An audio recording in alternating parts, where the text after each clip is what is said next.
like Rachaad White so much as a player, but again, volume is king. Fournette got a ton of it in this game. I'm not sure exactly like what happened, but Fournette did look effective, and it's crazy because he literally tweeted and then deleted said tweet that he's been dealing with a Lisfranc injury.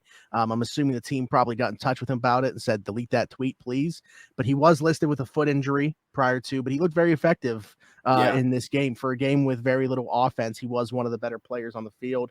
20 carries, 9 receptions. You mentioned 90 receiving yards, which is a shame from the White side of that because that's kind of like what Rachaad White came into the NFL as. Thought he was going to at least have the receiving role for that team. If Leonard Fournette's going to be like the second leading receiver on the team in general, he has the second most receptions on the team season long, not just in this game.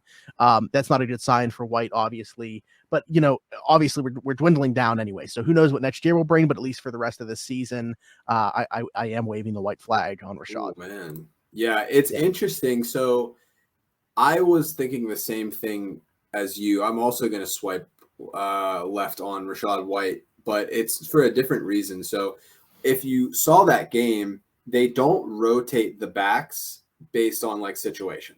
So it's like kind of like how they do it in Cleveland, where it's like, this is a Nick Chubb drive. This is a Kareem Hunt drive. What happened this past week, all the way up until the fourth quarter where they were doing a little more hurry up, trying to mix things up, all of the long drives just happened to be when Fournette was on the field.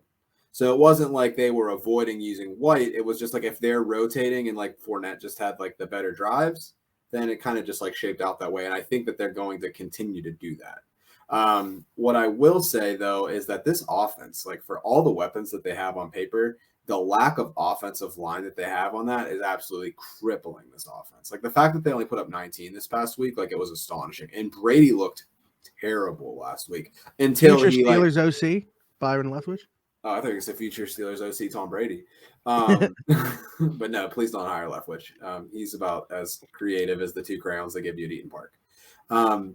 But yeah, it's just like he up until that final drive, like he didn't look great at all.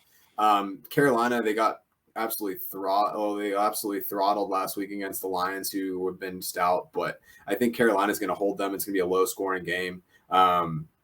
Both I feel like not great about, so I would be swiping left on the whole backfield just because that offense is in such a lull. So, wave that flag, baby.